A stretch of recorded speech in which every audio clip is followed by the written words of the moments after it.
यहाँ पर ए कोई एक पॉजिटिव नंबर है और एफ जो है वो कंटिन्यूस इवन फंक्शन है जो डिफाइन है क्लोज्ड इंटरवल माइनस ए से ए पर। तो हमें इस इंटीग्रल की वैल्यू फाइंड आउट करनी है।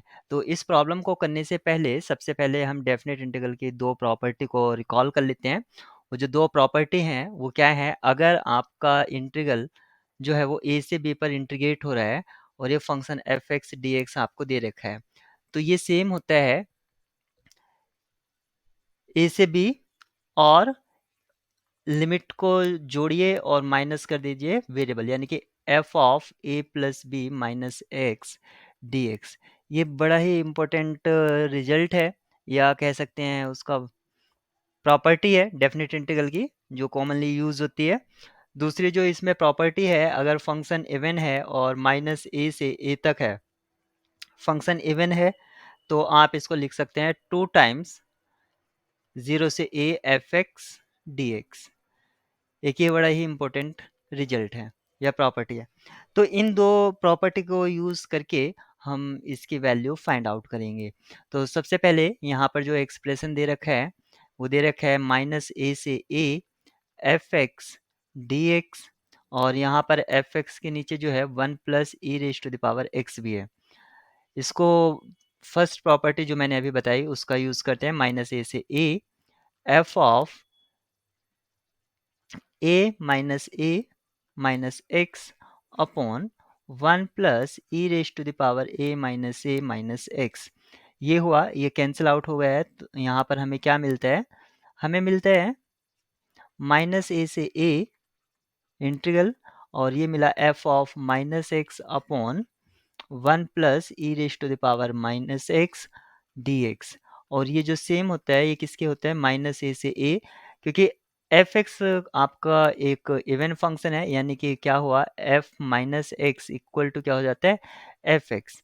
इवन फंक्शन की ये प्रॉपर्टी होती है, तो यहाँ पर हम लिख सकते हैं माइनस एक्स की जगह एफ एक्स, यानी कि एफ माइनस एक्स की जगह F x upon 1 + e⁻x D x. 1 इसको मैं लिख सकता हूँ 1 / e⁻x, और फिर एलसीएम लूंगा तो इसको मैं लिख सकता हूँ माइनस ए से ए एफ एक्स, और साथ में e⁻x भी हो जाएगा 1 + e⁻x dx।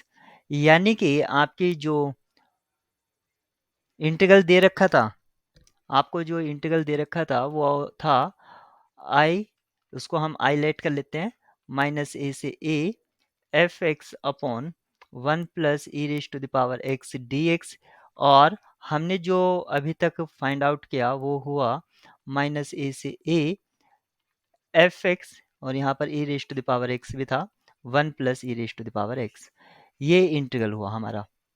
दोनों को हम ऐड कर देते हैं इक्वेशन 1 और 2 को, तो मिलेगा 2 टाइम्स आई, ये मिलेगा माइनस ए से ए, और न्यूमरेटर में मिलेगा 1 + e⁻x upon 1 + e⁻x F x D x.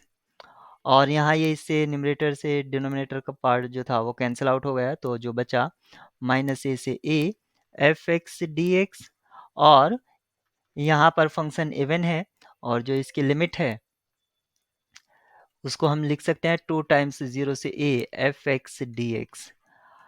इस हिसाब से हमारा जो आई का वैल्यू है, जो इंटीग्रल है, वो क्या हो जाएगा 0 से A F x D x.